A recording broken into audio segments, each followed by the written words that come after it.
Ladies and gentlemen, thank you for tuning in to this week's edition of Stop, Look, and Listen. I'm your host, LaTroy Gardner. This week, we got a brother making moves in the wine industry.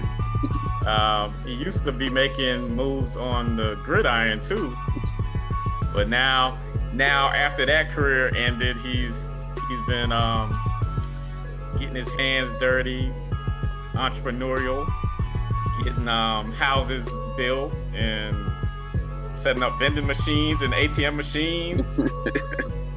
Brother got a lot going on. A little bit too much going on, man. I don't think my hands big enough. So we got brother Caesar Harrs online. How you doing, brother? I'm doing just fine, brother. How about yourself? I'm chilling, man. So Caesar owns Gladys Wines. I was able to sample a little bit recently when I was in Atlanta for the Asante Wine and Spirit Festival, and I just happened to cop a bottle myself. So oh yeah. So it's all good. I'm telling you, it gets my stamp of approval. But Appreciate that.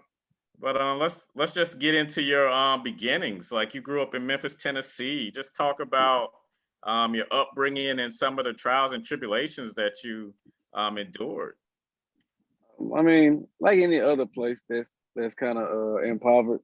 I don't even think it's impoverished. I just think we're slower than the bigger cities. If you get what I'm saying. Yeah.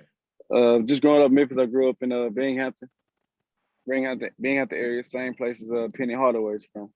Mm-hmm. Yeah, we moved out of. I actually moved from Alabama when I was like probably 6 months or something like that. My mother moved me out here to Memphis. Dad moved up right after that, so it was a pretty good upbringing. I wouldn't say we were impoverished, but I say we had the needs. That's all that mattered. We had the needs. I didn't go without eating. I didn't go without a bed. So to me, that's all I needed, to be honest. Yeah. So you just mentioned that same neighborhood as Penny Hardaway. What sort of presence did he have in the community as someone that you looked up to, and then some of the other stars like the late great Lorenzen Wright, or some of the rappers like 8 Ball and MJG and 3 6? I understand what you mean. They're always going to be inspiration because you see somebody that you actually can touch and know and understand that they're from the same circumstances you are from. Especially like Penny doing so much for the community, being there, we had a community center in the middle of the community, the Leicester Community Center. I used to go there every summer before we moved out to the other side of the city. Great community center, man. Best place for kids to go to during the summer. You just really enjoyed it. It was like a safe area for everyone, man. So, we enjoyed it, especially seeing Penny. That's around the time Penny was playing ball in the NBA. So you just can grab somebody that was there and be like, oh, you can't be successful coming from where we come from. Right. All right. Yeah. So you ended up excelling in athletics and playing football. You attended college at William Penn University. Yes, I did. Yeah, just talk about, some of the accolades you attained playing college football and how it propelled you into playing defensive back in Europe and in Atlanta for the Indoor Football League. Man, my story is kind of crazy, man, because I grew up playing baseball. Really? I grew up playing baseball. I was a baseball player before I was even thinking about playing football, because that's what I was just naturally good at, playing baseball. Like, I think usually when of course you get those kids that's just athletically gifted and just are good at football. I had to literally learn football, like where to go, what moves to make, things like that. But baseball came natural to me. Like, I naturally was good at hitting. I was naturally good at fielding. I had quick hands. I don't know where it came from. I was just naturally good at baseball. But as time just came on, I was getting more and more better at football than I did baseball. But it was going hand in hand. I played baseball growing up and I played football growing up. It was just just skip a little forward. Around going into senior year, I was doing travel baseball. And I was getting a lot of recruitment, but no one told me that baseball players get signed in the summer. Mm-hmm. So around my senior year, I wasn't getting any offers baseball wise, but I got a couple offers football wise because I was doing pretty good. I just like, man, listen, I ain't trying to be in Memphis for that long. I'm trying to get up out of Memphis as quickly as possible. So I would jump on the road I got an offer from William Penn University, and they also offered me to play baseball too. So it was a go for me. So I was like, man, y'all gonna let me play both of them? I'm out. I'm out. I'm gonna go, and it was probably the best thing that happened to me, man, to be honest. Right. Yeah. So so baseball was also my favorite sport playing growing up. Really? Yeah, Oh yeah. So I mean, because it's almost like obviously playing each position, even in the outfield, like it requires a different skill set, which is unbeknownst to most people. Like they don't really understand. Yeah. And then in the infield, like I hated playing first base because I knew that the third baseman or the shortstop, they're gonna drill the ball at me, and and you catch the ball in your palm, you hurt me for a long time. You open that glove, but all you see is red right here. Yeah, it's like smoke coming from it. Man, especially got a guy that got an arm at third base. I hate it for the first baseman. Oh yeah, but yeah. So just talk about when you turned professional as a football player and going over to Europe, and how those experiences shaped and molded you, helped you grow up. I didn't even, man, a little short story. I didn't even know they played football in Europe. I thought it was just soccer. And all people I knew that was it. Like I had friends that would go play basketball in Europe all day long. Like you would see them go play basketball. I had a couple of my homeboys go play rugby too. And I had another one of my college friends. He went to go play volleyball over there. So it didn't even fathom me that I was like, man, that's no American football over there. But I had an agent at the time, my senior year. So of course he sent me to all the NFL workouts, the CFL workouts, things like that. And I really didn't know much about arena. I really didn't want to just go into arena. And I had a guy that played college ball with me. He was a senior when I was a sophomore. And I used to watch him go. He was playing in Germany at the time. So I just called him one day. I was like, man, what are you doing in Germany? Because this man from Mississippi, what you doing in Germany? He's like, man, I'm playing football. I said, you playing soccer? You don't play soccer, man. He's like, nah, I'm playing American football. I was like, you play American football out there, bro? You getting paid? He was like, yeah, I'm getting paid. I called my agent. I was like, man, can you call every European team right now, man? Like, I don't care what I got to do to get there. Just get me on there. I'm not done playing ball. I'm not done playing ball. A couple weeks go by. He calls me like, man, I got a team for you. They're in Hungary. I'm like, where?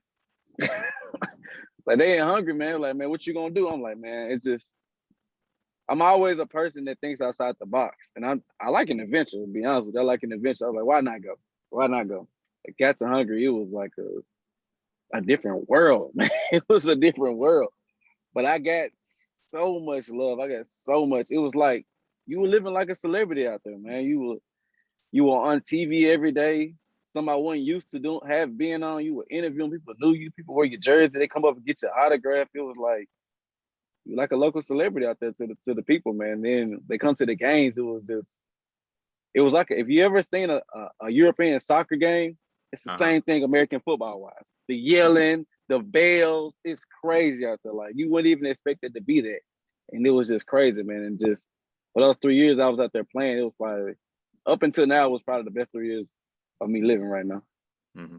Yeah, I was gonna ask you if it was similar to. I'm not sure if you watched like Stephon Marbury's documentary, and he obviously left the NBA and went over to China and started a career after the NBA, and he's like the most popular athlete in their league. Like they treat him like a god. So I wasn't sure if your experience playing football in Hungary was the same way. It wouldn't be, I wouldn't say identical, but we could go anywhere, man. We were on billboards. You could literally go any restaurant to any club and they would let you in for free, give you free bottles. It was, I can't explain it because it's like, I get memories sometimes, man, thinking about like, man, I'm gonna drop all this and just go back. But nah, man, you can't do it. Well, man, but it's just, I'm glad I went because it made me grow as a man, because coming out of college, I wasn't the maturest. So being there out of your comfort zone and learn a new language, especially with my business partner, Jamar, he helped me out a lot because he is older, but he went through the works way before I did. instead of him coming straight out of college and going doing this. He had went to a couple NFL workouts. It didn't pan out for him. But when he got out there, he was already understanding how to be a professional. Not really, and I didn't understand how to be a professional at the time. So then around my second, third year, I understood how to be a professional athlete. Now I can market myself. That's when I started getting branding deals. You start getting sponsored and things like that. So it's like, it helped me out because now I understand business-wise how you can start branding yourself and sponsoring yourself and things like that. So it helped me out a lot. And how long did you play? 3 years. So I played 3 years in Europe. I played in Poland, played in Ukraine, played in Hungary, played in Serbia, Slovenia. Then I just played arena for 1 year because I just wanted to try it out. Just wanted to see how it was. So I just tried it out. It's pretty good. I played in Illinois for the Bloomington Edge. So I played with them. So I enjoyed it. I actually enjoyed it, man. All right. So did you have a plan pretty much after football? I know you got into coaching as well. Was that going to be your long-term plan or that what? Was the plan. Well, so I jumped the story. So this is gonna jump into the wine, but I the guy that makes my wine for me, he used to come to the games all the time. He was just like a American football fanatic. He was he was a fan of the Jaguars. He just liked Jaguars because they had nice colors. So he just became the fan of the Jaguar. So one weekend, it was we went out there to his vineyard. We had a bye week. We just went just to learn the culture and things like that. And that's how we got into the wine. I don't want to get much into it because I know we're gonna talk about it. But fast forward to it, I just brought some back and I didn't think nothing of it.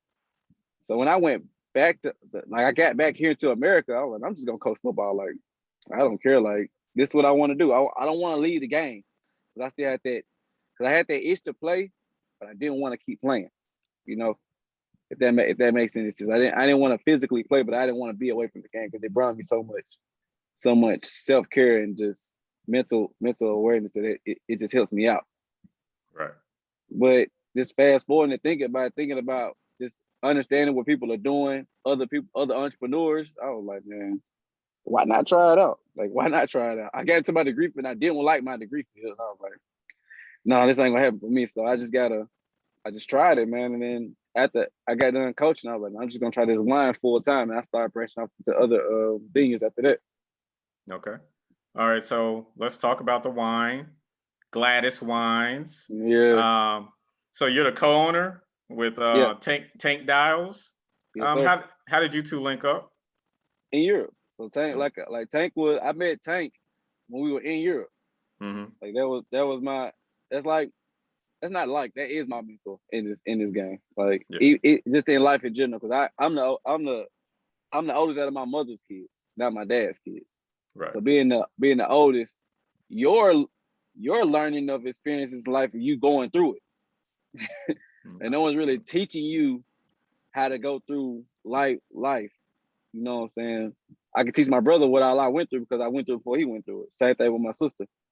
So they learned it by seeing me go through it. So me meeting Jamar was like a relief because he's done everything that I wanted to do, football wise. He went to the NFL, he went to the CFA, he played arena, he played in European League. Everything that I want to do football wise, he did it. And life wise, he's doing what I want to do. So why not make him a business partner with me? Because the man is among smart. He might not dress the part. Man is the smartest man I probably ever met in my life. Nice. Yeah. All right. So how did you come up with the name Gladys Wines? My grandmother. Yeah. So I think it just came just natural, man. That wine was just really sweet. And I could only think of the sweetest woman I know. So it's just, why not make her the name of the wine? That's what I was thinking the whole time. Like, man, why not make this wine is really sweet? The sweetest lady I know that would give probably her spine to somebody else just so they can have a spine will give it to them. It's just, you got to give it to somebody like that. They can have the legacy live on. All right. So you mentioned that you fell in love with the wine culture in Hungary. Just talk about, was it the Tokaji wine? and what you saw, Okay. the Tokai. Just talk about that taste. You said it's the sweetest wine ever. What makes it so unique from, some of the other competitors on the market? So what's interesting about Tokai is that grape that they make is only made in Hungary, and that is the first grape that was made into an actual wine. Mm-hmm. The King Arthurs, the King Louis of the times, literally went to Hungary to make that wine for their wives and things like that. Because I guess it was a great wine for adult things. So and it was so sweet, and it has the alcohol tasting to it. It's like you drinking it, it's like you're not even drinking it. Then you get to the point where, man, I'm getting hot. So it's like you drinking it, it tastes great. It's like, but I'm getting hot. Why am I getting hot? That means I'm feeling this wine. So I'm like, I put them two together. Because when we first tried it, I was like, man, this is really good. And the ride back was like 30 minutes. I legit got in the car and went to sleep. I was like, this is incredible. Like, how did I go to sleep so fast? It was like, well, man, you still understand it in this. I was like, man, this is not big enough to where I didn't even know about it. I had to know about that. I know Stella Rose. I know the other brands, and I don't know about this brand.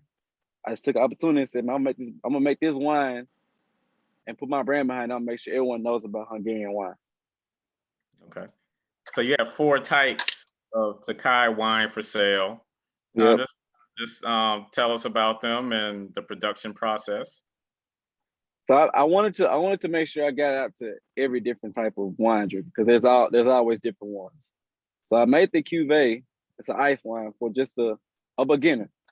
Somebody that wants something, they just get into the wine, being a wine enthusiast, but they don't really like the bitterness of wine. So I made that ice wine strictly for people that just enjoy, they want to get into wine. So the cuvee is more so of an ice wine. It's really sweet, not so much hard on the alcohol. I made it probably about 10% alcohol. So I made that literally for people that's getting into wine.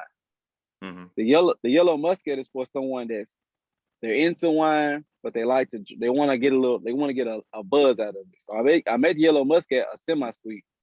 I made it more alcohol with more sugar in it. So that pretty much more so like you're getting a bigger bottle, but you're getting a bang for your buck. You're getting sweet. You're getting the alcohol taste you want into it. Like you want to take it to a party. You want to take it to a paint and sip. This is the wine you're gonna take. Book club. This is the wine you're gonna take. You're gonna laugh. You're gonna smile. You're gonna enjoy this. It's not too sweet. And it's not too dry. I'm a cigar smoker, so I'm gonna get into the ferment, because ferment it's great for cigar smokers. Really dry. You don't want that sweet. You don't want that sweet, tangy, and syrupy taste at the end when you're smoking a cigar. Mm-hmm. So once I got into that, I was like, I got to make one for the people that like cigars. So I made one for that one. So the last one is for Adidas, and for the simple fact is, what people don't know is, to get a Tokai wine in that wine region is very, very difficult. Very, very difficult.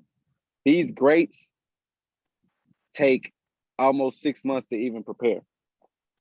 So that's why when you hear about the Forditas wine in the Tokai region, it's very, very expensive. Very expensive. They're very known for the Forditas, the Portaños. They're really traditional for that. So if anybody watched 2 Chainz Most Expensive Things, it's the reason why Tokai was on there. It's really expensive. I had the first time I went out there, and we got a case of wine. I got a bottle made from 2017. It's worth $7,000 right now. So in my defense, I wanted to say, man, listen, everyone's not gonna get that chance to go to what we experience. And there's a lot of wine collectors out here. Why not have them get this bottle? So I said, man, listen, we're gonna make a Forditas for these people, and if they want to hold on to it, they can hold on to it. Just be a collectible bottle for them. That's why I made the Forditas bottle for them. So I want to make a lot of different bottles for everyone to try. So it won't be just one person trying just one type of wine. It's like, okay, it's not for everybody. Everything's not for everybody. So you want to try to get to the masses. All right. So like I showed earlier, I have a bottle of the yellow muscat. Yeah. Just talk about what foods each wine pairs well with? So cuvee is always it's gonna be with your chocolates. You know, a really sweet wine. It's really sweet wine. You get done with your dinner, you want to get some sweets, go on a chocolate cake, some cookies, things like that. That's what you're gonna get with your cuvées. You know, the yellow muscat is more so of a it's a more like I said, it's more so of a alcohol intake. So your blackened fish, your blackened chicken, your pastas. You're gonna get that with your yellow muscat because it's gonna get that bang. You're gonna get that bang for your buck with that one. The ferment. I've had it with a chef before, and the chef really went with steaks, like really more so porks and things like that. Because it just like I said, you don't want it too sweet, you don't want it all the way dry. It's like a Chardonnay feeling, so you want to make sure the steak is good with it. It will not to mention the steak really don't go good with white wine, but with this white wine, it could go really good with it. And that's what's so different about my wine. And the Forditas, it's the same as a cuvee. You want to go with your cakes and things like that because it's so sweet at the end of the day. So it's not it. So you want to pair it more so after you eat a dinner with the Forditas and the cuvee. You want to pair it with a meal after you eat your dinner with your yellow muscats and your ferment. It's definitely for your main meals. All right, so like let's just talk about the never-ending hustle of getting your of getting the exposure, getting your wine into liquor stores, restaurants, and bars. And where can we find Gladys Wines now? Gladys Wine is majority in Memphis, Tennessee right now. And we're branching off into Atlanta as we speak, and we're branching off into Nashville as we speak as well. We're probably gonna be through Tennessee by the end of the year. We'll be throughout Tennessee by the end of the year. We'll be in Georgia by September. We'll also be in Illinois by October. But we're about 10 liquor. I'm actually about to make a drop off right now, so I'm in the car. We're in 10 liquor stores, we're in 4 restaurants, and we're in 3 cigar lounges right now as we speak. But we also license to ship, so we can ship anywhere in the United States. Working on Canada, we're working on Mexico right now. So if you're not in Tennessee, you're not in Georgia, definitely can go on the website and definitely get it out to you whenever it's possible for you guys. Okay. So do you pretty much like schedule, I guess, meetings with like these owners of the liquor stores and restaurants and like allow them to sample what you have to see if they would want to sell it in their stores or in their restaurants? Yeah, so a lot of the liquor store guys, they got somebody running their social media all the time. So usually I wouldn't have to walk. I would walk in there and be like, "Oh, Gladys Wine, I've already heard of it. Like people have came in and asked for it already. So I want this and that, this and that." So I really don't. I'm kind of blessed, man, because it's like I did a wine tasting about a year ago, and the wine tasting, I only did my wines. Usually when you do a wine tasting, you do different wines. I only did my wines. I got 4 different types. So why not do a wine tasting for our wine? Man, we sold like the pre-sale tickets were 50. I only sold 50 tickets for a reason because I didn't think it was gonna be pretty big. I didn't want to overdo anything because it was just my first one. Like 200 people showed up. Did not realize that many people were gonna show up, and a lot of them were people that go to these liquor stores on the regular. So they were like breaking down the walls of these liquor stores saying, "You guys need to get this wine in here." And so that's when we started getting the phone calls like, "Hey man, can you guys come up and just bring us some liquor? Can you bring us the wine?" Like people are asking about this wine and we don't have it. Like it's a business thing. So if they get the product, they're gonna sell it regardless. And then it's a demand for it. So once you have a demand, the masses are gonna want it at the end of the day. So it's kind of easy when you go in there. Now some people you do have to talk them into doing it, but I don't mind getting a no. We've been doing this for a little minute. Every liquor store is not gonna like it. You gotta be okay with it. But they do like the customers. So if a customer comes in and says, "I want this wine," and they don't have it, and they just say they didn't want it, they're gonna want it after the customer says they want it. And once you get a couple customers coming in asking for it, at the end of the day, it's more so about the brand, not so about the wine anymore. Nice. So do you feel like there's a sense of a growing interest like amongst our community when it comes to wine and sort of shifting away from other forms of liquor? Yeah, I feel is that it's because of so much black owned stuff is coming out, in my opinion. It's just, how can I say it? You're getting older. You get older. So your days of the vodka, your days of the whiskey, you kinda want to wear it down a little bit. I think I'm just speaking from my experience, because I don't drink any hard liquor anymore. All I drink is wine, and I drink champagne. That's all I drink. Mm-hmm. So you get older and you get to these masters like, man, I really don't want to. If you're going to get some whiskey, it's going to be a scotch or something that's going to be light on you. You're going to be put well with a glass of it, you call it a day. The same thing with wine. Same thing with wine with our people. You just want to try something different. Everyone wants to try something new and something and they want to experience.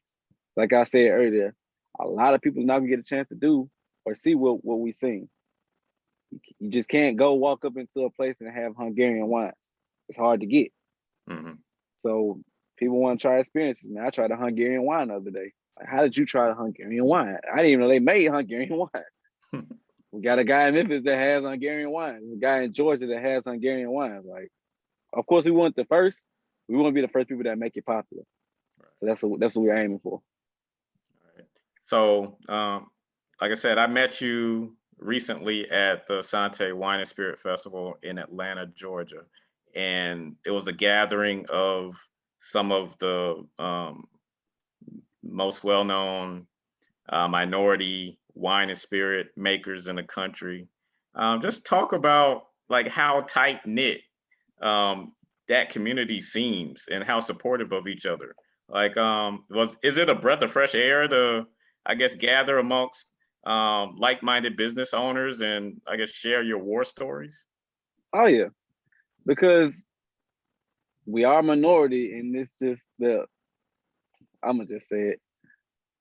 We understand what we got to do to get what we need to get. So where we need to go. So when you hear these stories, you get these other people that got something that you want or already have something that you really need. It's better. It's because, for one, they are who you are. If you get what I'm saying, and they understand what you're going through, because they have 9 times 10 went through the same thing you went through. So it's relieving to see somebody that looks like you and be like, listen, I can get you A, B, and C. Or, okay, I can get you A, B, and C. Because we're all one at the end of the day, man. Like we all have heard the no's from the bigger companies. We all heard the I don't know about that type of situation where it really wasn't about our wine. It was more so of a we just don't want you type of thing. Right. So it's just surprising that you get these other bigger companies that want the other, I say other people just off of their name, but not really the quality of the wine. So that's what we're all doing now. Because that's why I'm so glad I'm so glad I got to that event, because we all got each other now. Like me and Greenwood Whiskey, we partnered up. Me and Ebony Wines, we partnered up. And I didn't know them from a can of paint until we got down there. And that quickly how we got involved with each other and start doing business is what we need to do around this country. Because we all are what we got at the end of the day. Right. Like I said, I enjoyed myself. I was able to chat with pretty much everyone. We exchanged contact information. Some of the other owners will be on the show as well. So, I mean, it's always a spot for you here whenever you need to. Man, I definitely appreciate it. And no doubt. So let's get into some of your other entrepreneurial endeavors. Like I said in the intro, you are owner of vending and ATM machines, and you're also in the real estate investing. Just I'm intrigued by the ATM and vending machines, because a lot of times, especially when people's money gets stuck in a machine, they want to punch a hole through it. So just talk about that business opportunity. That came about after I got into real estate. So I think it was after I flipped my first property. I was at the house, just relaxing. I had a couple friends over, You know, and one of my friends, he was on YouTube. We were playing spades in the back, and he had just walked in the house. He had just jumped on the TV just to watch the TV. But usually around this time, you know, people are watching YouTube. So out of nowhere, a vending machine little skit came up. It was like a commercial. It was like a little kid that did vending machines. And I was happening to walk by the TV, and I looked. And I was like, "Hey man, keep it on there for a minute." And it was like a 16-year-old kid just filling up vending machines and things like that. And I was like, "I wonder how much money he making off of it." It's like he was like making like $5,000-6,000 a month. I was like, "What? He ain't doing nothing putting candy in the machine." So of course, my goal. I don't want to say I'm an opportunist. As long as it makes sense, I'll make it right. That's my little saying. If it makes sense, I'll make it right. So all I needed to see was a video. Just like anything I've gotten in with the wine, if I see it, if it makes sense, I'm going all the way 100% with it. So like a month after that, it took me about a month to find somebody that was actually selling vending machines. And once I found somebody selling vending machines, that's all she wrote. I had like 5 or 6 of them. I sold 2 of them to invest into something else, to invest into ATM. But I had 5 of them. I got 3 now. So okay. It was kind of quick. It was like I found the vending machines, I found the places, and then it was uphill from there. So you pretty much just go to say like a Sam's Club and you buy like candy and sodas, yep. And then you fill the machines up yourself? Yep. So I go in, I got a Sam's Club card. I actually got a business card from Sam's Club. So I started learning some business credit. So they got me a business credit card at Sam's Club. So I just go fill that up with what kids will want. Cause I got one of them in a barbershop. And I got 2 of them in it's like a little a business. It's inside a business. So it's like a big building with like a bunch of smaller businesses in it. Uh-huh. So I got them in 2. I got my last 2 and 2 of those. So it's like a bunch of the businesses that are in there. They're like beauty salons, barbershops, massage parlors, like little things like that, where you're gonna have a bunch of kids in there. You're gonna have a bunch of people that's sitting there all day and they just want a snack. Like a barber, his lunch is probably at, I think probably like 12. He's been there since 7 in the morning. He's gonna want a snack. Like he's gonna want a snack throughout the time he's doing heads. Same thing with kids. You sitting in there and you got 4 or 5 brothers, sisters.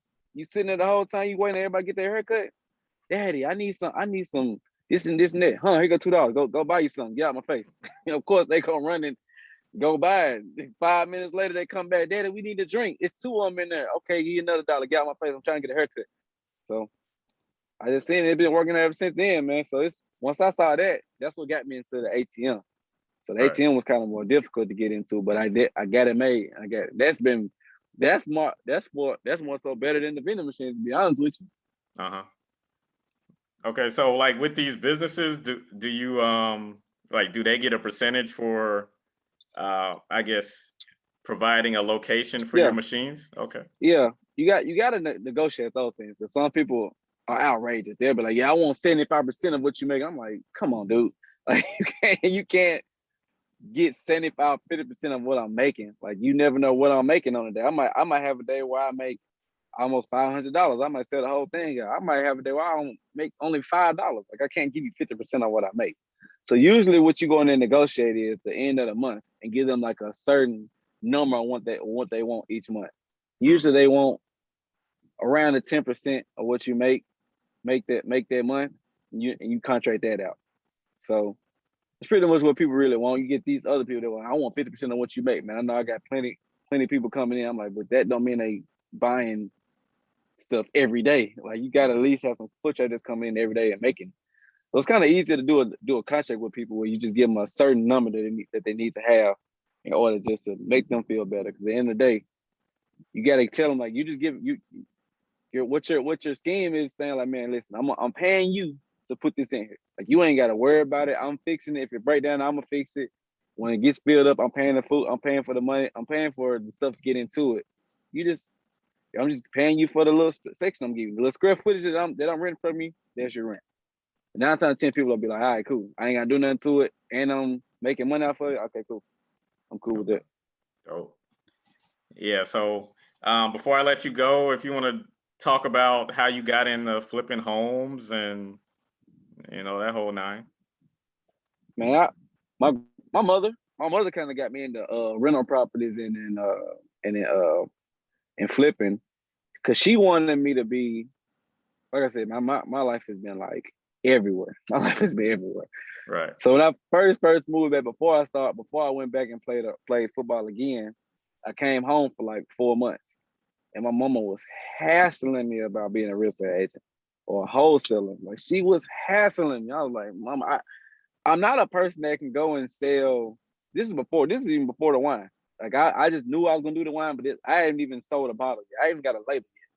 So I was like, I'm not finna get in front of these people. Like, I'm not finna try to sell something that I don't know nothing about. And I'm just not that type of person. The person you saw last weekend was not the person you would see 4 years ago. I wouldn't even thought about I was doing that type of thing today.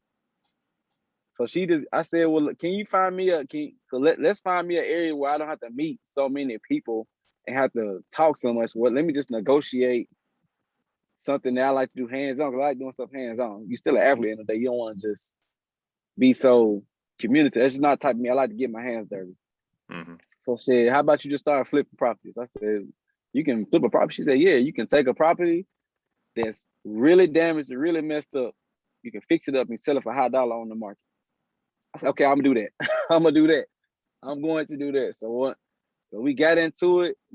She found me some people that they can invest into me. And I think I flipped my first property like 2 years ago. I got 3 right now. I'm working on right now. So it's been a blessing for me, a really big blessing for me that I can get opportunity to get into real estate, because now I can buy real estate now instead of just buying it and selling it. Now I enjoy the part of buying it and keeping it. Right. So how many homes? I enjoy it. So how many homes do you currently own? Like, I own two. So I bought my first one last year. Congrats. I just bought one this year. Thank you. So I got my first 2 rental properties, man. It's been a hassle getting them because they're way harder to get. It's easier to sell them, but it's harder to keep them because people really don't want to sell their properties, especially with all this stuff going on. But I finally got 2 on them, and it's been working good for me, and I can't wait to get more. I love it. I love it, man. Dope. Well, I mean, Caesar, this is an amazing story. Thank you, man. Just how you have just used that knack of noticing an opportunity and then figuring out how to make it work for you. Just talk about what's next, plug your socials, where we can find Gladys Wines again, and then leave us with, some parting shots. Okay. You can find, I shot Gladys Wine now. You can find Gladys Wine at www.gladyswine.com. Instagram, Gladys Wine, or Gladys _2_ wine. You can find me at Caesar _great on IG. The same thing on Facebook. Gladys Wine on Facebook as well. Man, you can. If you're in Tennessee, you got listeners in Tennessee, you can go anywhere in Memphis. They're in every liquor store in Memphis. We're branching out to Nashville as we speak, so I won't have that yet. But every place we got it at is on the website. So find the website, get it out like that, and just keep striving for greatness, man. Just don't. I know you're gonna get 1,000 no's and like that one yes to keep you going. Right. That one yes to keep you going, man. If you okay with getting 1,000 no's and one yes, and you satisfied with that one yes, it keeps you going. You in a good head stage. All right. Like I said, Caesar Harrs, co-owner of Gladys Wine. Thank you guys so much for having us, man. Thank you for the support. Thank you guys for what you're doing for just the community and people just like me, man. Thank you guys so much. No doubt. We here to document, today's history makers, celebrate our Black excellence. Yeah. And while you do so, make sure you grab a glass of Gladys Wine to Please celebrate. Do. And for Stop, Look, and Listen, I'm your host, LaTroy Gardner. See you next week. Peace and blessings. Blessings. Thank you for checking us out on YouTube. Be sure to subscribe for more great content. And don't forget to check us out on social media at GOB Radio Network.